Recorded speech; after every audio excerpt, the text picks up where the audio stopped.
हुकूमत के लोग ये कहते हैं कि जमात इस्लामी की जो तजावीज़ें अच्छी तो हैं लेकिन काबिल अमल नहीं है। हुकूमत के पास तो उन चीज़ों का कोई जवाब ही नहीं है। इतनी मामूली सी बात भी मानने के लिए तैयार नहीं होते, अपनी अय्याशियाँ नहीं छोड़ेंगे। 2 दौर मुज़ाकरात के हो गए हैं। मैं इस मौके पर मीडिया के तवस्सुस से ये कहना चाहता हूँ कि मुज़ाकरात का अगला दौर अब मीडिया के सामने किया जाएगा। चूँकि हुकूमत के लोग ये कहते हैं कि जमात इस्लामी की जो तजावीज़ें अच्छी तो हैं लेकिन काबिल अमल नहीं है, तो अब हम उन्हें बताएंगे पूरी कौम के सामने, मीडिया के सामने, कि हुकूमत के पास तो उन चीज़ों का कोई जवाब ही नहीं है जो हमारी कमेटी और टेक्निकल कमेटी उनके साथ मिलकर जिस पर हमने अपनी चीज़ों को पेश किया है। मुझे एक बात तो वज़ीर आज़म साहब ये बता दें और उनके वज़रा कि 1300 सीसी गाड़ी में बैठने में उन्हें तकलीफ क्या है? इसमें उनको कौन सी रॉकेट साइंस है जिसमें ये कहना पड़े कि IMF से पूछेंगे, अमेरिका से पूछेंगे, जापान से पूछेंगे, किससे पूछेंगे आप इसके लिए? आज वज़ीर आज़म फैसला करें कि वज़ीर आज़म, सदर, गवर्नर, वज़राए आला, जजेस, जितने भी आर्मी के अफसरान हैं बड़े, जो बड़ी गाड़ियाँ सरकार की इस्तेमाल करते हैं, वो ब्यूरोक्रेट्स, ये सारे के सारे वज़रा, मुशीर, पार्लियामेंटेरियंस, किसी को 1300 सीसी से ऊपर गाड़ी नहीं मिलेगी। इसमें क्या तकलीफ है इनको? इतनी मामूली सी बात भी मानने के लिए तैयार नहीं होते, अपनी अय्याशियाँ नहीं छोड़ेंगे। ये फैसला करने में कौन सी चीज़ माने हैं कि पेट्रोल फ्री अब किसी को नहीं दिया जाएगा, और ये फैसला करने में क्या चीज़ माने हैं कि बड़ी गाड़ियाँ जितनी भी 3000 सीसी, 4000 सीसी चल रही है लाखों की तादाद में, उन सबको फ़रोख्त करें आप। 1,5-2 हज़ार जो है वो आपके बिलियन रुपीस जमा हो जाएंगे। आपको इस चीज़ में क्या तकलीफ है कि आप सूद के रेट को बतदरीज कम करते चले जाएं? इतने बड़े सूद को लगाने के नतीजे में जो इन्फ्लेशन पैदा हो रहा है और जो पूरी मुआशी एक्टिविटी तबाह हो रही है, और गवर्नमेंट खुद सूद के ऊपर अपने ही बैंकों से कर्जे लिए चली जा रही है।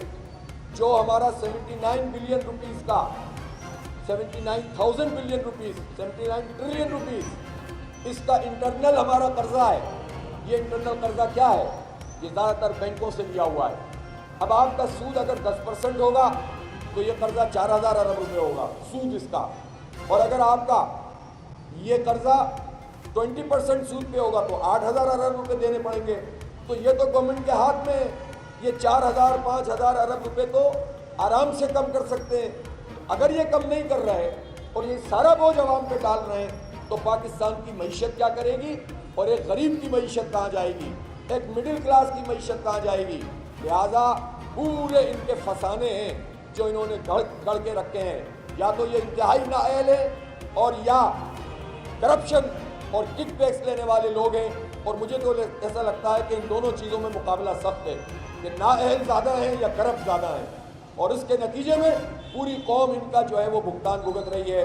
तो मीडिया के सामने अब मुज़ाकरात किए जाएँ और हम इस धरने को जारी रखे हुए हैं। ये धरना जारी रहेगा, पूरे पाकिस्तान में धरने होंगे, और हमने पहले ही बता दिया है कि आज हम इनका रिस्पांस देख रहे हैं, आज और कल देख लेते हैं। चले 2 दिन में अगर इन्होंने चीज़ों को ठीक नहीं किया, बात को आगे नहीं बढ़ाया और मीडिया के सामने आकर अपना मुकदमा पेश नहीं किया, हमारा मुकदमा तो मीडिया के सामने है, तो फिर हम वो सारे एक्शन लेना शुरू कर देंगे जिसका जिक्र मैंने आज से 2-3 दिन पहले किया था कि धरने भी बढ़ेंगे, शाहराहों पे भी बैठेंगे, हड़ताल भी करेंगे, लंबी हड़ताल भी करेंगे, और मजबूर होकर अपना ये सियासी हक भी इस्तेमाल करेंगे कि शाहराहों के ऊपर जाकर हम बैठ जाएं और लोगों से अपील करें कि अपने अपने बिल लाकर शाहराहों पे आ जाओ। हम नहीं चाहते कि हम बिजली के बिलों का बाइकआउट करें, लेकिन अगर ये मजबूर करेंगे और हमें हक नहीं देंगे तो फिर हम ये भी कर सकते हैं कि हम तमाम ताजिरों, तमाम सनतकारों और पाकिस्तान के आवाम से कहें कि इस हुकूमत को बिल देने का कोई फ़ायदा नहीं, जो आपको कोई फ़ायदा नहीं पहुंचा सकते और आपके ऊपर जुल्म करते हैं, अपनी अय्याशियाँ ख़त्म नहीं करते। इसलिए हुकूमत को फ़ौरन एक्शन लेना चाहिए और लोगों को रिलीफ देना चाहिए। बहुत बहुत शुक्रिया।